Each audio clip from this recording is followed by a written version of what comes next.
Well, greetings Mac enjoyers, and you know what time it is, right? Well, it's MARCHintosh! Which is why I couldn't do a Mario video this year again. Because I had to put all my efforts towards MARCHintosh, and I'm going to do a re-review on the iBook G3 Clamshell. So, a bit of backstory. This model of the iBook G3 Clamshell was first released in February 16th, 2000 and discontinued in September 13th, 2000. And of course it comes with a 366 megahertz PowerPC G3 processor. It comes with 64 megabytes of RAM as standard, but it can be upgraded to 576 megabytes. Not like you need that much RAM. Well, at least a few people needed it because, well, the RAM ceiling of macOS 9 is, well, 2 gigabytes, according to what 65 Scribe said. It's 1 to 2 gigabytes, so it's not like you need that much RAM anyways. So yeah. Back when this computer was released, it was the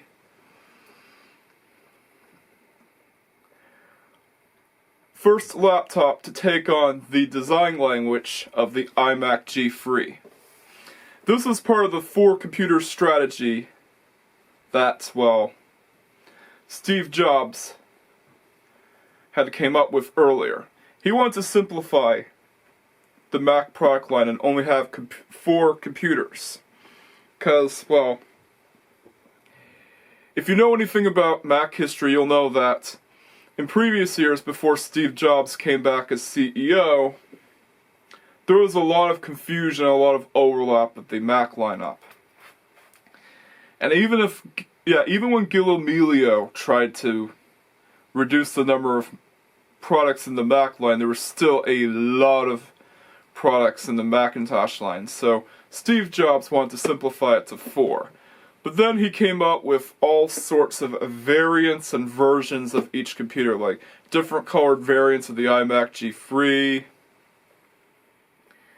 and so on. And this is the special edition of the iBook G3. It's the more powerful model, and it's the one that doesn't have the FireWire port, as you can see, but it does come with a CD-ROM drive. So yeah, the coolest thing about this computer, okay, let me get the power supply. It's not a first-party power supply, by the way, it's a third-party power supply. Well, actually it's the power supply from one of my PowerBooks. It's still compatible. Yeah, one of the coolest things about it is the handle. See, look. This laptop has a handle. And it's what we need with laptops nowadays. It's why Apple, back then, was so much cooler than it was recently. Especially with, well, nearly every model of the iPad Air looking identical and not offering much in the way of innovation. I mean, things are a lot cooler with Apple. Don't get me wrong, I still like Apple products to this very day, but you can't go wrong with 90s Apple. Yeah, there's the back. It's got all the information that you need. And yeah, I actually bought this computer a couple of years after I started getting into collecting Macs. And when I got it for less than $100, which is pretty uncommon for this kind of computer. It's not too often you get this kind of computer for, well, that little. Nowadays you'd probably get a lot for this. And of course, because I got it so cheap, it didn't come with a first-party charger. It didn't come with the original charger, sadly. It came with a cheap replacement third-party power adapter. But, as this is an Apple product, it is compatible with every single PowerBook charger that uses this connector. So yeah, that's pretty cool. And yeah, in case you're wondering, I know it's not going to be as big and epic as the previous year's MARCHintosh videos, but that's because I didn't want it to be. I wanted this to be more down to earth and more relaxed. Yeah, I wanted to cool down for this year, because last year was really epic. So yeah, it's a really cool computer, and I'll show you the ports in a bit. Well, you don't get much in the way for ports. You do get a sound out port, one USB 1.1, and this is a time when Apple was really excited about this new USB port. Yeah, this newfangled USB technology, because they believed it was the future, and they were trying to distance itself as much from, well, the serial and SCSI ports as humanly possible, because those were on their way out. And you got one RJ11 and one RJ45 ports, both for modem and Ethernet respectively. Of course, those are the kind of ports that were standard for internet connectivity at the time. And on the other side you got, well, a tray loading CD drive and your power connector port.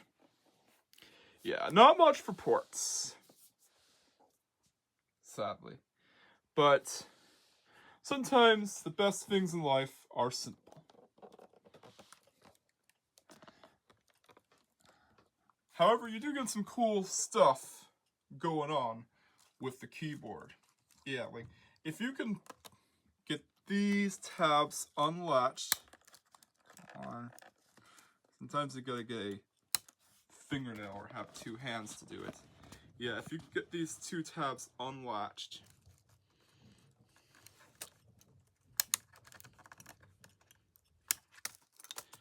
then you will have easy access to putting in whatever you want it, as long as if it's an airport card. And back then, when this computer was first released, that was when Wi-Fi was seen as a rather new thing. Yeah, it was really new at a time when Ethernet was still king. Crazy, isn't it? You gotta get that keyboard back on. Yeah, like with PCs, they didn't offer wireless networking as standard. You had to get adapter cards for wireless networking. It was pretty cool. And like I said before, it has a handle. Yeah, this is a handle. And here's the serial number. If it can focus, come on, focus, there.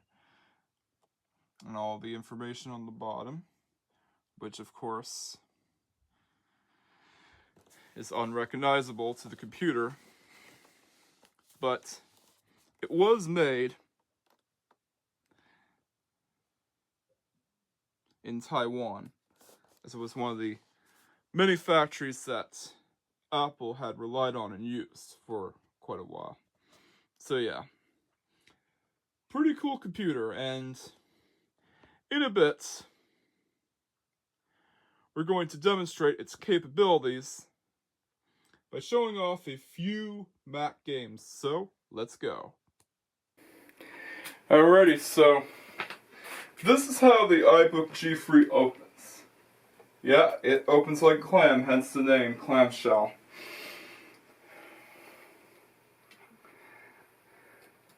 And let's start her up and let her run.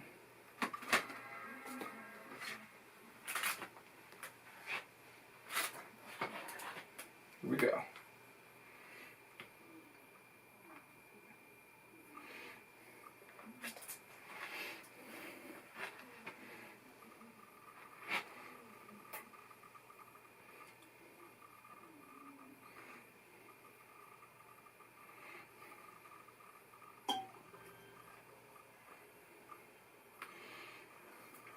yeah, I am planning to get more vintage Macs to showcase on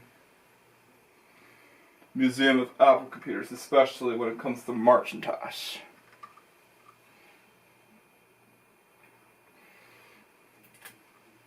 Yeah, so it's booting up.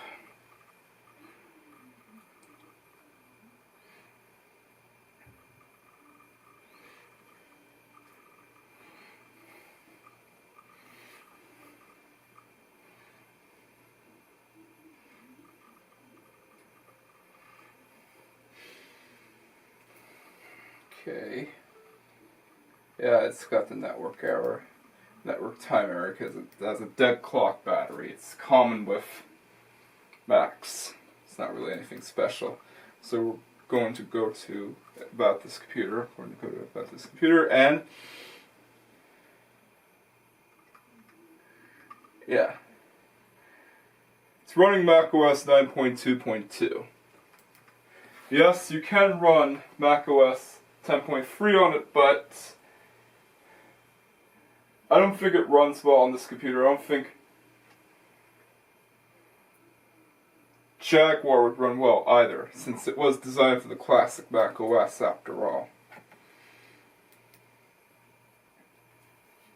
And yes, I did have macOS 10.2 installed on there once. In my opinion, it's best suited for classic macOS, and go down to the system profiler. As you can see, just wait a bit. It does indeed have a 366 megahertz PowerPC G3 processor. I'm gonna zoom in there. Zoom in there. There we go. There we go. There we go. Yeah, that's, so you can see the screen better.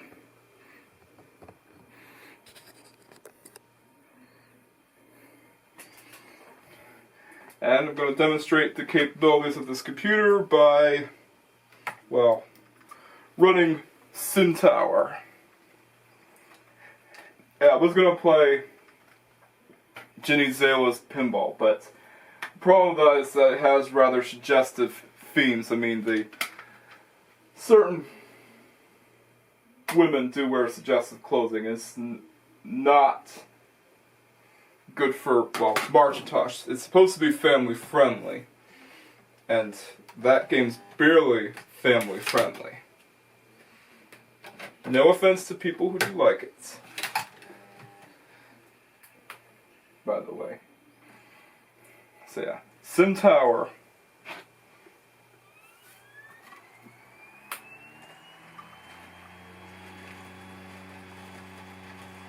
Yeah, the disk drive is making disk drive noises. Yeah, click it.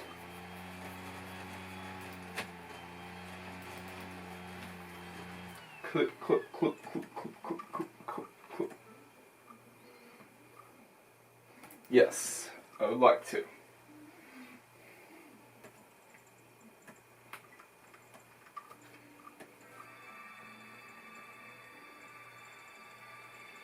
There it is, SimTower. And yeah, I like to get its sequel, uTower, sometime, as I've heard that the Macintosh version is actually better than the PC version. The Macintosh version is the best version of uTower. Alright, so go to New Tower. This is just a demonstration. I'm trying not to block the view. Yeah, so I do remember playing this game.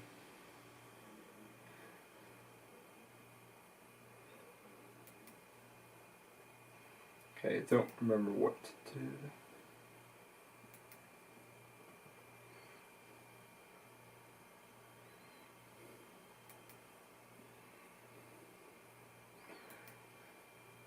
Yeah, so you basically start out with a limited budget.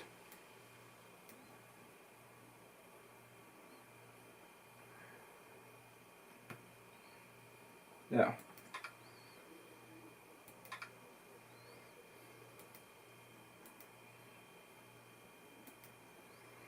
office. Let's build an office.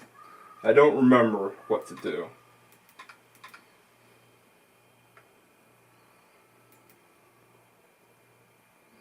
Yeah, the first floor.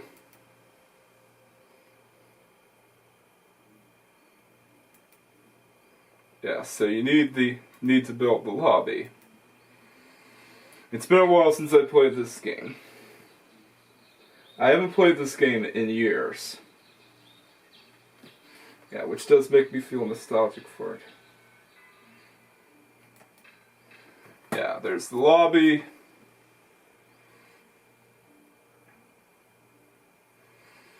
Now we're gonna build this.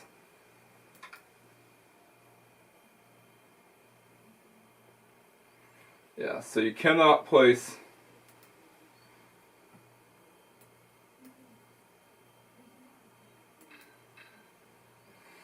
items that are wider than the floor below. So you have to, well, make sure it's wide enough to be placed, which does make sense. Yeah, I think I remember what to do now. Okay. Now let's build another floor. Yeah, this game's a lot of fun. Yeah. Yeah, I better turn this off before I get really far into it. So yeah, it's a great game. I've played it before and it is a fun game. I definitely highly recommend you to get its sequel, which is, well, better on Macintosh. And yeah, that is no joke. The Macintosh version of Yoot Tower is better than the PC version.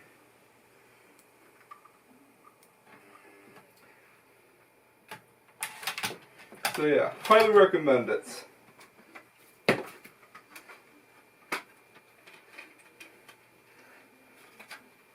Anyways, on to our next game. Now, the second game that I'm going to play is Icewind Dale. It's under Mac Play Games. There it is.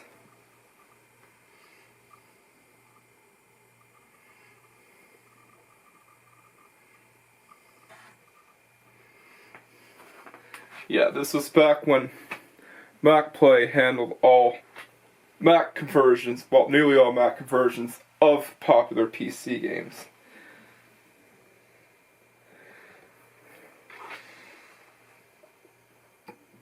Black Isle Games.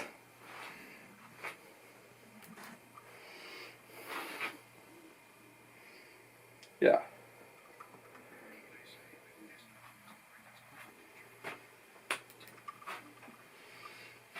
If I remember correctly, this is somewhat based on the Dungeons and Dragons franchise.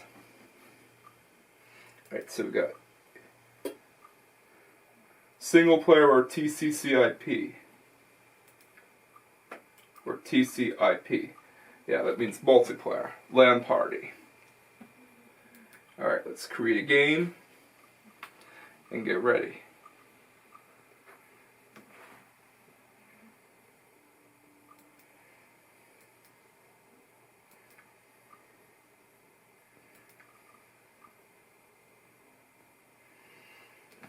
Yeah, there's a lot of character creation stuff to keep in mind. So, I'm going to get my characters ready and we'll be off. Alrighty, so I got my two characters created for the sake of demonstration. And yeah, the character creation system was actually pretty in-depth for its time.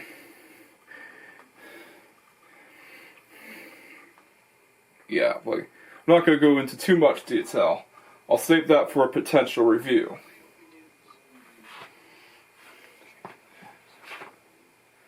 As this is just a mere demonstration.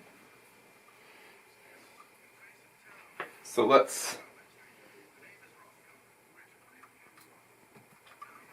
Yeah, I actually named the 2 characters after, well, Lord of the Rings characters, because, well, I didn't put much thought and effort into creating the characters, as this is just a demonstration.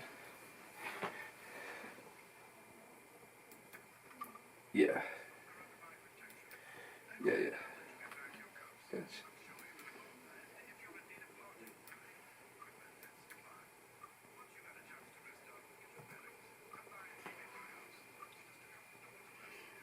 Let's see. Let's move. Okay, what? Now, where do we go?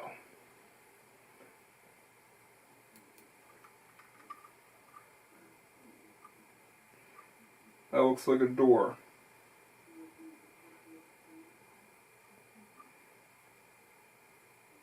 Yeah, that's the exit.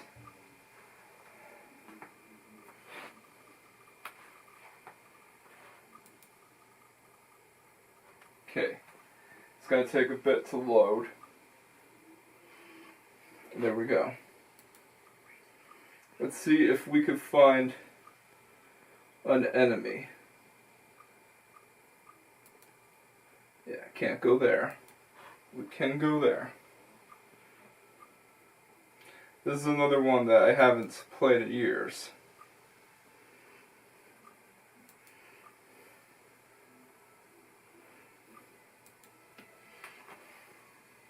Yeah, in fact, it's been years since I played it. I've only played it when I first played it, and only played it when I first got it at a local shop.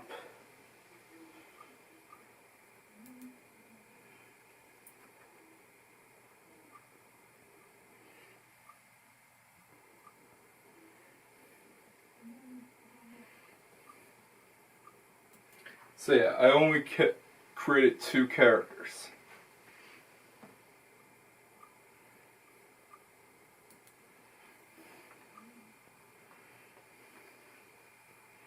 Okay, let's see where. You gotta find an enemy. Those are usually just towns. Well, there's a path that doesn't have any road, so it's been...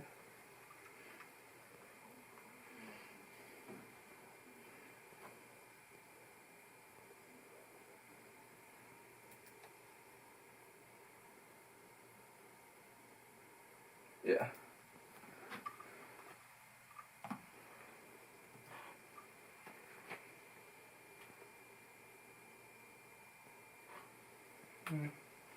Alrighty. There, and dialogue. Can't go there, apparently.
Yeah, I might create a full roster of Lord of the Rings characters and have Gandalf be the wizard.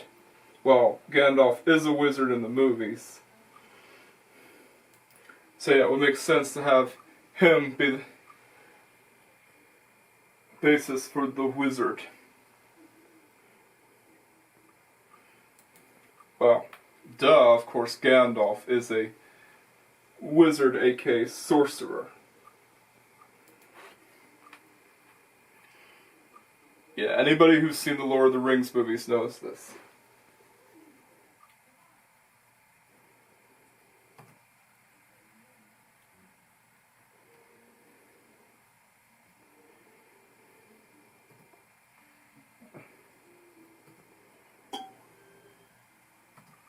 Okay. There we go.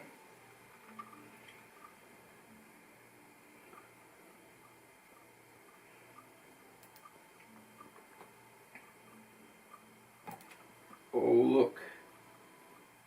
There are monsters. Finally got some monsters!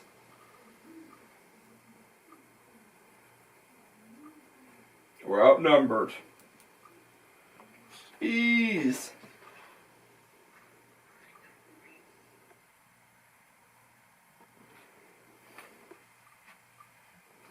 Yeah, that does it for this, well, game. Well, I only wanted to create 2 characters to demonstrate it. So let's say quit out of here and shut the computer down. First, gonna get the disk out of the disk drive. So yeah. Yeah, Frodo and Gimli got outnumbered. Yeah. Rest in peace, guys. Of course, they would never die in the movies themselves because, well, they're main characters and that's a rule of movies.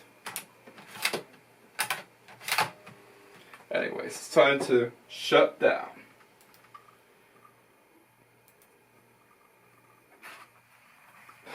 So, that's all for the iBook G3 Clamshell. Yeah. It's a great computer. Definitely gets a 9 out of 10. And, well, it's pretty much mandatory if you're wanting to get into vintage Macs to collect this one. Well, that is if you can afford it, though, since they are pretty expensive. And yeah, I am wearing a different shirt because, well, this video got delayed. But anyways, if you like this video, don't forget to like, comment, and subscribe, and hit that notification bell, just in case if you haven't already done so. Oh, and here's the link to one of last year's MARCHintosh videos, if you want to see it. Catch you guys next time, and peace out.